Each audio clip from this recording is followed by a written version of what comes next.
अस्सलाम वालेकुम दोस्तों। पाकिस्तान क्रिकेट बोर्ड ने पाकिस्तानी क्रिकेटर्स की सेंट्रल कॉन्ट्रैक्ट की अनाउंसमेंट की है, यानी जो तनख्वाह हर महीने लेते हैं उसकी अनाउंसमेंट की है। खास बात यह है कि बाबर आजम, रिजवान, शहीन और जो ए लिस्ट में पाकिस्तान के क्रिकेटर्स थे जिनकी तनख्वाह 65,70,000 रुपए फी महीना थी, वो कम करके 45,52,000 रुपए कर दी है। से पहले सेंट्रल कॉन्ट्रैक्ट्स, अच्छा बड़ी हैरानी हुई जैसे सेंट्रल कॉन्ट्रैक्ट्स का ऐलान हुआ, ढूंढ रहे थे कि कहाँ गई है कैटेगरी ए जो है वो गायब हो गई। बट बड़ी कभी कभार कहते हैं ना कि जब सीट पे ब्यूरोक्रेट्स बैठे होते हैं तो लीगल मसला जो मसाइल होते हैं उसमें नहीं फंसते। सो वो लीगल मसाइल से बचने के लिए कैटेगरी ए को ओमिट ही कर दिया गया बिल्कुल और कैटेगरी बी से शुरुआत की। कि एक और दूसरा मजाक दुनिया की क्रिकेट की हिस्ट्री में आज दूसरा सबसे बड़ा जोक हुआ। वो ये, पहले तो ये था कि बाबर आजम को एशिया कप से बाहर किया गया और रिजवान को भी।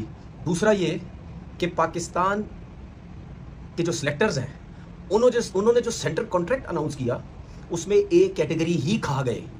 मतलब इनकी जो ABC है वो B से स्टार्ट हुई, ए खा ही गए। ये पढ़े लिखे समझदार पता नहीं कौन से स्कूलों में पढ़े। सेंट्रल कॉन्ट्रैक्ट अनाउंस हुआ है, प्लेयर्स को डिमोट किया गया। डिमोट मैं तो कहूँगा, प्लेयरों की इज्जत जो थी उसको और थोड़ा सा नीचे ले आए। परफॉर्मेंस जिस तरह की है आप तो भाई central contract no doubt demotion होनी चाहिए, परफॉर्मेंस बेस होनी चाहिए, लेकिन ये पाकिस्तान क्रिकेट बोर्ड मुझे समझ नहीं आ रही कि दो मुझे माइंडसेट लग रहे हैं, या टोटली फेवर दे रहे हैं प्लेयरों को या टोटली प्लेयरों के खिलाफ हुए हैं। बेहतर की तरफ नहीं जा रहे कि हमने काम क्या करना, बेहतरी क्या करनी है।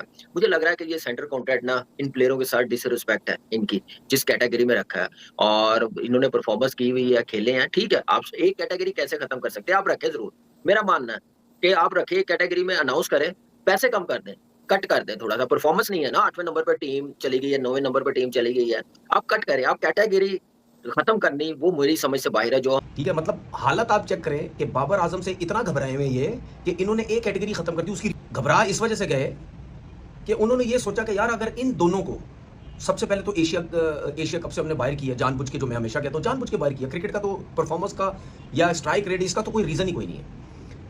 उस पर लोगों ने इतना शोर मचाया और बाबर और जो सिलेक्शन कमेटी थी प्लस माइक हैसन जब प्रेस कॉन्फ्रेंस आके बात की, बिल्कुल घबराए हुए थे। नहीं बाबर कैसे बाहर हो गया, दो टोक बात करो, नहीं खिलाना दो टोक बात करो, अगर हिम्मत है दो टोक बात करो। वो नहीं की इन्होंने। लोग देखते हैं तो वो यही है। अगर इस सिलेक्शन कमेटी ने गलत टीम सेलेक्ट की चैंपियंस ट्रॉफी के लिए, प्लेइंग 11 गलत बनाई, खिलाड़ी बेहतर परफॉर्म नहीं कर पाए, वो हार गए, अगर खिलाड़ियों की गलती है तो ये जो पाकिस्तान क्रिकेट बोर्ड में बरसों से, दहाइयों से लोग बैठे हुए हैं और उनको कौन पूछेगा? आज अगर पाकिस्तान की क्रिकेट में इन्होंने एक कैटेगरी खत्म की है, अब इनको कोई जाके पूछेगा जब आप ये ऐलान कर रहे हैं, लोग आपके बारे में क्या बात करेंगे फिर? दुनिया में आपने एक कैटेगरी खत्म की है ना, तो इसका मतलब ये है कि आपने ऐलान कर दिया है कि आप तस्दीक शुदा B कैटेगरी के खिलाड़ी आपके पास हैं, तो आपकी दुनिया में क्या बात होगी? और अगर ये सारे इसका क्या सोल्यूशन होता फिर? आप इसका सोल्यूशन, मैडम मैं सोल्यूशन के लिए नहीं, कैटेगरी ए सोल्यूशन के लिए मैं नहीं हूं। ये वही वाली बात होगी, मुझे पैसे नहीं मिलते, मैं क्यों करूं ना? आप 50 लाख आप यहाँ पे बुलाएं मोहसिन नकवी साहब को, उनसे पूछें सोल्यूशन क्या है। आप आकिब जावेद साहब को बुलाएं, आप उस्मान वाला को बुलाएं, आप पाकिस्तान क्रिकेट बोर्ड की सिलेक्शन कमेटी के उन तमाम अरकान को बुलाएं, वो बताएं सोल्यूशन। कौन प्लेयर होते कैटेगरी ए में? नहीं, क्योंकि शायद साहब देखें, नहीं, मेरी जो ये नाकिस नॉलेज है, होता, ये उनको पूछें, वो बताएं कौन। जो मैंने आपका टेस्ट का कप्तान सी में है, आपका टेस्ट का ओपनर जो रेगुलर खेलने वाला वो सी में है, तो मुझे समझ नहीं आ रही पॉलिसी क्या थी ये सेंट्रल कॉन्ट्रैक्ट देने की। साफ नजर आ रहा है कि जो फेवरेट है वो टॉप कैटेगरी में उनको नवाजा जा रहा है। कामी आपको जो टेस्ट मैच का कप्तान का उसको D में रखा है, शान मसूद को। और दूसरा मजाक दुनिया की क्रिकेट की हिस्ट्री में आज दूसरा सबसे बड़ा जोक हुआ। वो ये, पहले तो ये था कि बाबर आजम को एशिया कप से बाहर किया गया और रिजवान को भी। दूसरा ये कि पाकिस्तान के जो सिलेक्टर्स हैं उन्होंने जो सेंट्रल कॉन्ट्रैक्ट अनाउंस किया उसमें ए कैटेगरी ही खा गए। मतलब इनकी जो ABC है वो B से स्टार्ट हुई, ए खा ही गए। ये पढ़े लिखे समझदार पता नहीं कौन से स्कूलों में पढ़े। ठीक है, मतलब हालत आप चेक करें कि बाबर आजम से इतना घबराए हुए ये कि इन्होंने एक कैटेगरी खत्म कर दी। उसकी रीजन है, उसकी रीजन ये है क्योंकि इससे पहले जो एक कैटेगरी में थे उसमें रिजवान भी था, उसमें बाबर भी था। तो घबरा इस वजह से गए कि उन्होंने ये सोचा कि यार अगर इन दोनों को सबसे पहले तो एशिया कप से हमने बाहर किया जानबूझ के, जो मैं हमेशा कहता हूँ जानबूझ के बाहर किया। क्रिकेट का तो परफॉर्मेंस का या स्ट्राइक रेट इसका तो कोई रीजन ही कोई नहीं है। उस पर लोगों ने इतना शोर मचाया और बाबर और जो सिलेक्शन कमेटी थी प्लस माइक हैसन जब प्रेस कॉन्फ्रेंस आके बात की, बिल्कुल घबराए हुए थे। नहीं बाबर कैसे बाहर हो गया, दो टोक बात करो, नहीं खिलाना दो टोक बात करो, अगर हिम्मत है दो टोक बात करो। वो नहीं की इन्होंने, वो प्रेशर था इनको टीम से बाहर किया। अब इनके ऊपर प्रेशर ये था कि अगर अब बाबर आजम को ए कैटेगरी से या रिजवान को उठा के अगर हम बी कैटेगरी में ले आते हैं और ए कैटेगरी में अपने पसंद के लोग ले आते हैं तो ये तो एक और अजाब बन जाएगा, ये तो मुश्किल हो जाएगी। तो मैं तो पाकिस्तान सिस्टम को, पाकिस्तान के लोगों को बहुत अच्छे तरीके से समझता हूँ किस तरह गेम खेलते हैं। इसमें क्या किया इस सिलेक्शन कमेटी ने, अपने आप को सेव किया कि नहीं जी हमने ए कैटेगरी खत्म कर दी और सबको, जितने भी सीनियर थे उनको सबको बी में लेके आ गए कि इनकी बात भी पूरी हो गई, बी कैटेगरी के पैसे ही मिलेंगे सबको, और ए कैटेगरी हमने शुरू से ही बिल्कुल ही खत्म ही कर दी कि अब कोई पाकिस्तान के क्रिकेटर्स थे जिनकी तनख्वाह 65,70,000 रुपए फी महीना थी, वो कम करके 45,52,000 रुपए करती है।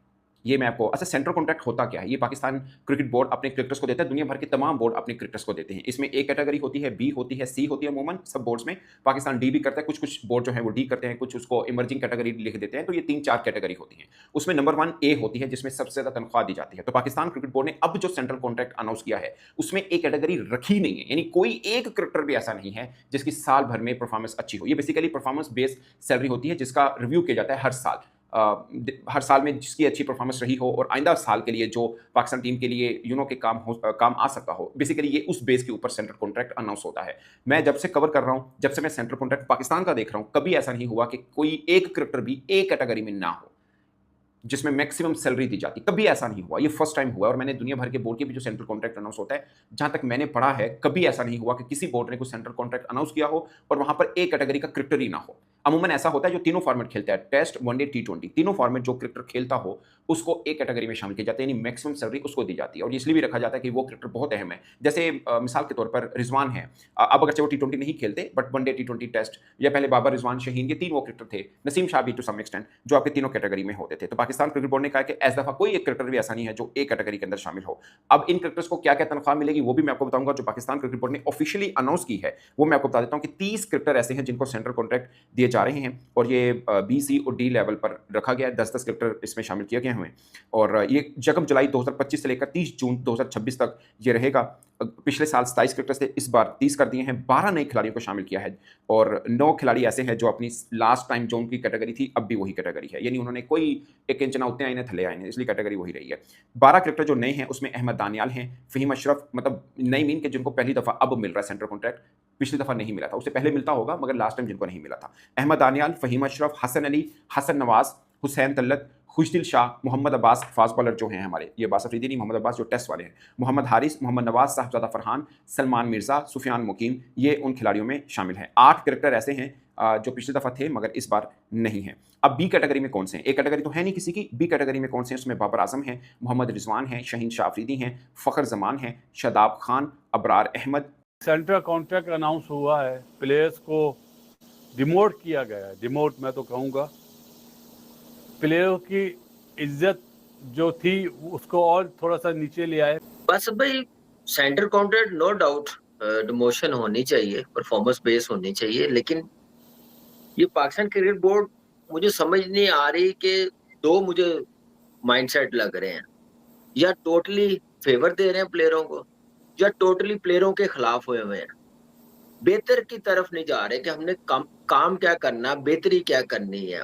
मुझे लग रहा है कि ये सेंट्रल कॉन्ट्रैक्ट ना इन प्लेयरों के साथ डिसरिस्पेक्ट है इनकी, जिस कैटेगरी में रखा है और इन्होंने परफॉर्मेंस की हुई है, खेले हैं, ठीक है। आप एक कैटेगरी कैसे खत्म कर सकते हैं? आप रखे जरूर, मेरा मानना है कि आप रखे कैटेगरी में, अनाउंस करें, पैसे कम कर दें, कट कर दें थोड़ा सा। परफॉर्मेंस नहीं है ना, 8वें नंबर पर टीम चली गई है, 9वें नंबर पर टीम चली गई है, आप कट करें। आप कैटेगरी खत्म करनी वो मेरी समझ से बाहर है। जो हमारे बेस्ट प्लेयर हैं तो आप नीचे लेके आए हैं, आप मैच फी से कम करें। आप फिर कहें कि आप टॉप 4 टॉप 5 में आए, हम यही पैसे 25% 50% इंक्रीज करेंगे जब आप इस नंबर पर टीम ले आएंगे, जीतेंगे आप बड़ी